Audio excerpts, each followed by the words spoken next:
Hello, everybody, and welcome to a Deck Tech on the Constructed Criticism YouTube channel. I'm Spencer. This is Michael, and we are talking about a deck that you've been playing recently that is in a similar vein to what I was playing recently, but something that is attacking from a very different angle. We're talking about green-red Aetherworks Marvel. So how did you come to wanting to try this deck? So this deck has put up some pretty decent results online lately. I believe Jabberwocky won the standard online championships yesterday with this deck. Just looks really solid. There are a couple of different builds running around, but his in particular makes sense to me. Okay, cool. Let's talk about the main deck. We're just going to go over... We have 4 Aether Hubs, 4 Aetherworks Marvel, 4 Woodweaver's Puzzleknot, 4 Emrakul the Promised End, 3 Ishkanah Grafwidow, 4 Servant of the Conduit, 4 Vessel of Nascency, 4 Harness Lightning, 2 Kozilek's Return, 2 Evolving Wilds, 8 Forest, 4 Game Trail, 4 Mountain, 3 Chandra Torch of Defiance, 4 Attune with Aether, 2 Tormenting Voice in the main deck is what we have here. So one of the things that when you talk about like the best creature in the deck, obviously it has to be Emrakul, right? Because it's like a 13/13, but in fact it's probably Ishkanah Grafwidow. So, I mean, obviously Emrakul is game-ending when you get there, but Ishkanah is great at bridging the gap. It's a good hit off of Aetherworks Marvel, at least most of the time, as long as you have Delirium, obviously. But it's also just something you can cast on turn 5. It can't be spell-quellered.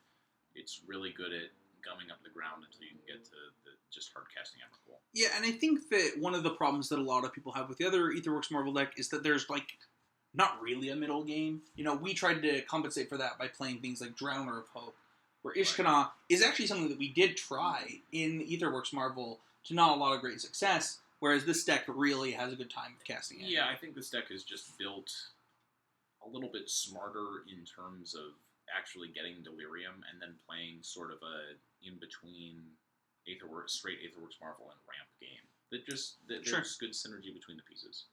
And the best spell that you have in this list that you put down was Vessel of Nascency, you know, coming in here pretty unopposing, yet what makes it great? I mean, it's like the fact that it uses multiple spots on the curve. It can be a 3-drop, it can be a 1-drop, it can be a 1 and a 2. It allows you to spend your mana efficiently, and that's really important in a deck like this a lot of the time. It helps you find Aetherworks Marvel, if that's where the game is going. It helps you find just other action. When you crack a Vessel, you almost always instantly have Delirium, so that Ishkanah will, actually do her thing and make spiders. Yeah, I find a few things interesting about this. It puts your returns in your yard. It can still grab you Chandra or Ishkanah or Emrakul or even Aetherworks Marvel if that's the point in the game that you're at. So, even though that you have things like 4 Harness Lightning in the deck, it really still fills the role that it does kind of in Teamer Emerge, where it kind of just does whatever you need it to do at that time. It helps you at land drops a lot of the time. You're only playing 22 lands, which is like a pretty low number in a deck trying to cast Emrakul. But it's sort of the same. It feels a lot like Teamer Emerge on some level. You just also sometimes get to, play a turn 4 Aetherworks Marvel on the play and just cast an Emrakul. Speaking of Chandra, this is the first deck that I've seen basically at all that plays so many Chandra Torch of Defiance. So it does like a really sweet job in this deck of providing velocity when the games slow down, and that it can just draw you cards basically. It also helps ramp, so it casts Emrakul both on the Delirium front, like being another type to get in your graveyard, as well as adding double red. And then it's a removal spell, so if you get something trapped under a spell queller, this sort of adds to the critical mass of removal along with Harness Lightning to get those spells out from under there. Speaking of Harness Lightning, that is the next interesting card we have. Seems unassuming also. Like, what makes this an interesting card in the deck? So, it just gives you a lot more play than I think you might be used to in these style of decks. Like, you have actually quite a lot of removal. Between Woodweaver's Puzzleknot sort of doing a removal impression at times, like in terms of just buying you extra turns. Basically eliminating the creature by giving you the life. Ishkanah doing the same thing, Harness Lightning, Kozilek's Return, and Chandra. You have like a surprising amount of sort of 1-for-1 removal mixed with a couple of cards that work as sweepers sometimes. And for a deck that feels so linear, you can play a surprisingly good, long, fair game. So, the next card that we have in this list is Emrakul. You have 4 Emrakuls in this deck and no Ulamogs. So basically, Ulamog just isn't castable. And that's what this deck is really trying to get away from. Like, in playing Ishkanah over Drowner and that kind of stuff, you keep it, first of all, 2 colors, but you also are just keeping your curve down. I mean, Emrakul in this deck routinely costs 7 mana, and sometimes costs 6. I mean, you can get every single type without that much, without that much unusual stuff happening in a game. So really, you'll frequently end a game where you've hardcast 2 Emrakuls and had 5 lands in play, plus a couple of Servants or something like that. One of the interesting things in this deck is the mana curve, to me. When you look at things like Woodweaver's Puzzleknot, and, Servant is... this card does so much in some of these decks that people don't realize. Just such as, to play turn 2 Servant into turn 3 Marvel on the play. To just say, sorry, I was on the play, you don't get to spell color me this game, is pretty important, and something that people don't realize when they look at the deck list that you play at the Pro Tour. This does that same thing, where it's good, I'm glad that you had that spell color, but now every spell I cast is going to be a 5-drop or more, so. Right, or you end up spell coloring a Vessel of Nascency, trying to keep me off Delirium, and, you're sort of good news, bad news with that kind of stuff, right? Yeah. You get to counter something sometimes, but you don't get to generally be super selective with your spell quellers against this deck. The other thing this deck has is 8 1-drops, right? It has both 4 Attune with Ethers and 4 Vessel of Nascencies. It's surprisingly good at using its mana for a ramp deck, because one of the things, when ramp isn't good, it's frequently because your curve just doesn't quite line up very well. You end up playing a lot of spells either off curve or just not using your mana very efficiently. But this usually you call this a ramp deck. It feels like that. So it's like a ramp deck, but you get some number of wins where your opponent basically didn't get to even sort of play Magic. Okay. Right? So I think of a ramp deck as you get some of that same feeling where some games you go Servant into Chandra into spell Ishkanah, and the game is basically over on turn 4 or whatever. You get some games where you have 6 energy and you play an Aetherworks Marvel on 3 or 4, and the game is basically... There's a lot of paths that lead to playing really uncompetitive games. The other thing that you talked about is modular spells, so things that may play at different points in the mana curve. Things like Chandra, things like Vessel. What are these other cards that we're talking about that might do that? So this helps with spending your mana efficiently, and one of the ways that I think you generally... It's kind of underrated in terms of winning games of Magic. It's really hard to beat someone who spends all their mana every turn of the game. Yeah. Even if their cards aren't all that great, and some of these cards certainly can feel a little clunky at times, just the fact that they're, getting maximum mileage out of all their lands. And everything they do. The game. Yeah. You'll have games where, at least the first 4 or 5 turns, you are spending all your mana every single turn. Sure. And I think being able to do that, they're just... For a deck that plays 4 Emrakuls, it's less clunky than you would think. You're quite good at, playing a Chandra on 4 and then playing a Puzzleknot off the plus, or just, playing a Puzzleknot on 3 and then following up with Attune with Aether or a Vessel or something like that. That's actually the card that I was going to bring up. Attune with Aether does a really good job of this in these energy-style decks, where it just fills the curve.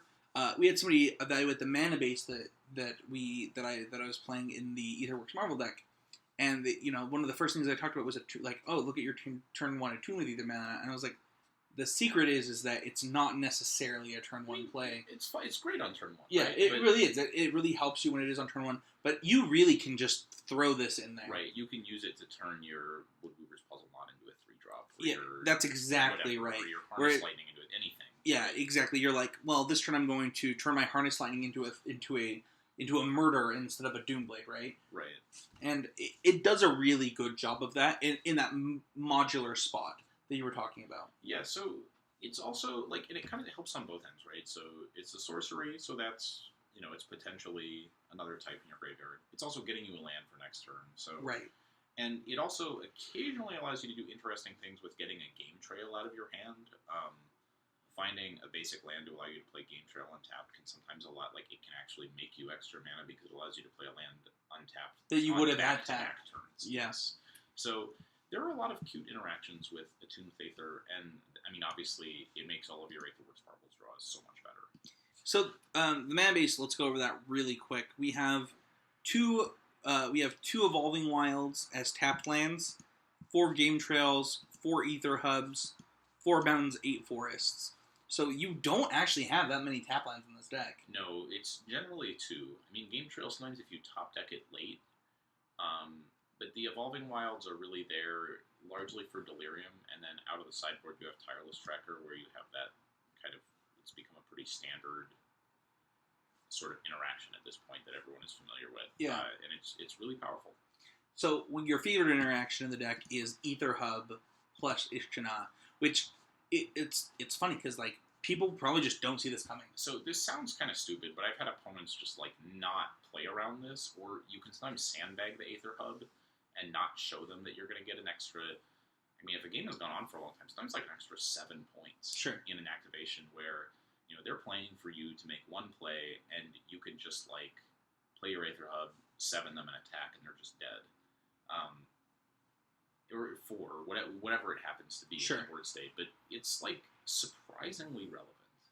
Yeah, and I think that one of the things that I don't like about Ishkanah in some of the Team or Merge lists, for example, just don't play Aether Hub. There were no ways. Yeah. The ones from last standard. There were no ways. So there were no ways, and then even the ones this season, some of them are like, no, I'm not playing Aether Hub, and it's like, oh man, like, you're really losing out on some amount of card equity by not doing it, and I think that this deck does a good job of showing it. I mean, Ishkanah's great anyways. It's true.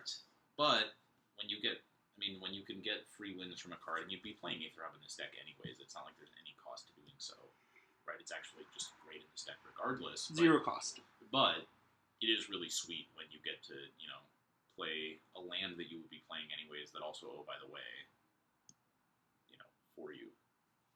Yeah, let's go over the sideboard really quick and just kind of talk about plans, and then we'll talk about matchups. So, in the sideboard we have 3 Tireless Tracker, 1 World Breaker, 2 Appetite for the Unnatural, 2 Kozilek's Return, 2 Natural State, 2 Tears of Valakut, and 1 Chandra Torch of Defiance, and 1 Nissa Vital Force. So, when you are talking about playing against something like blue-white, what are your plans? So, I've seen this a couple of different ways. My instinct was to cut Aetherworks Marvel and Woodweaver's Puzzleknot entirely in that matchup. One of the players that had more success with the deck was suggesting not to do that in that matchup and to cut Kozilek's Return instead. So there are a couple basically in that matchup, what you really want for sure are Tears of Valakut. Yes. Tears of Valakut is great. It kills Spellquiller, it kills Avacyn, it kills Smuggler's Copter. It kills a lot of stuff out of blue-white. It kills Sky Sovereign if they, you know, got real crazy with it. It's really powerful card, and although it can, so they can Spellquiller it, but they can't negate it or Revolutionary Rebuff it. Sure. So, you know what to play around, but it's very powerful in that matchup. And then my instinct was to board out those 8 cards for 3 Tireless Tracker, 3 Tears of Valakut, 1 World Breaker, and the 4th Chandra Torch of Defiance, with the idea being that they're likely to bring in Fragmentize and be a little bit gun-shy about using their spell quellers early when they know... Oh, sorry, I think I was boarding in 2 natural states as well, and then boarding out the Tormenting Voice as well, because I felt like having that in against the spell queller deck is just asking for disaster. Sure. So the idea then being, if they're a little bit hesitant on using spell quellers, maybe they trim a little on removal to go up more counter spells. Just playing a good fair game again. You can sort of do what you're trying to do with green-black, right? Like in that matchup, you're trying to sort of bridge Ishkanah into Emrakul. Except this time you have a ton of Emrakuls in your deck. You have Planeswalkers to ramp into them. You're probably better at getting Delirium than green-black. Yeah. So I was having pretty good success with that kind of a boarding plan. And then what are you trying to do against aggro with this deck? So against aggro, you're generally looking to trim. I was usually trimming a little bit on Chandra as well as Tormenting Voice. And then going, if Kozilek's Return is good, it's generally pretty... If the front half of Kozilek's Return is good, you want more of them. If you're having to get to the back half, it's pretty shaky, and I don't think I would recommend going up.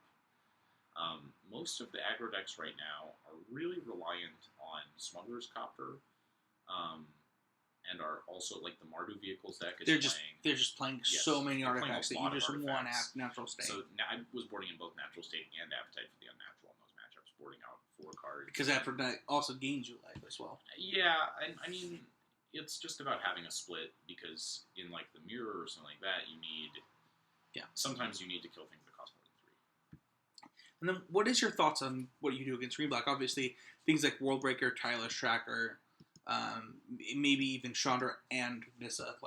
So yeah, you could do that. I really, against green black, I wasn't sideboarding very much at all. That matchup, they just line up so badly against everything you're trying to do. I mean, you're playing very similar decks. They have Transgress the Mind, which is like pretty good against you. I would probably board in a World Breaker just in case I get Lost Legacy. That's exactly my thought. You want to diversify against something like Lost Legacy or something like that. You could probably bring in some trackers too if you wanted, thinking they would probably trim on removal. That's exactly my thought as well. But really, you're so good at going over the top of what they're doing that it's rough for them. Yeah, I would agree. In fact, when we talk about matchups, I would say, and you would say that that's probably your best matchup. Yeah, I mean, they're not quite fast enough to really clock you before you can get into the late part of the game. And once you get into the late part of the game, you're both trying to do the same thing. And you just have so many Emrakuls. Yeah, I mean, they have ones, they have to traverse for it. You have one, so you trade them once, and then you play a second one, and then you play a third one, and then... Yeah. And then they Emrakul you, see you have 3 Emrakuls, and they're like... Right. Yeah, I can't beat this. Yeah. So, when I asked you your worst matchup, you just didn't know yet. We put down that it could be blue-white, but you actually have a pretty good record against blue-white right now. Yeah, I think I'm about 6-3 against blue-white at this point. Yeah, but you did say that you thought the mirror was unfun. The mirror is terrible. I don't know if, I'm sort of interested in trying, a black splash or something like that to get some that was my first thought looking at this. That could be something that you could try. But the mirror is truly miserable. It comes down not just to landing Marvel, but you have to actually hit off your Marvel, and then neither of you are very good at actually killing the other person if you both get a Marvel going. So you'll have really awkward games where you both Marvel 5 times and basically play to a whereas when you actually think about the other Marvel decks, you would just have an Ulamog in your deck, right? And then the game was over because you would activate, you would Ulamog them, and then that game was over. So it's also possible that you could just sideboard 2 Ulamogs or whatever, and call it that way. Because one of the frustrating things about Ulamog is that even if it doesn't kill your Emrakul, if they're not almost dead on board, even if you Emrakul them, if they find a way to get rid of your Emrakul, you actually can't beat just Ulamog attacking. Yeah, just attacking twice. So I mean, sometimes once. Yeah, I mean, if you have that much delirium going on, you that's would be very surprised possible. at the number of games where I've had multiple players end up with 15 cards. Awesome. This deck sounds really sweet. I'm going to try it out. I think that Michael would recommend others trying it out. Let us know what your results are. Leave a comment in the comments down there, and we'll see you guys all next week. Thanks for watching.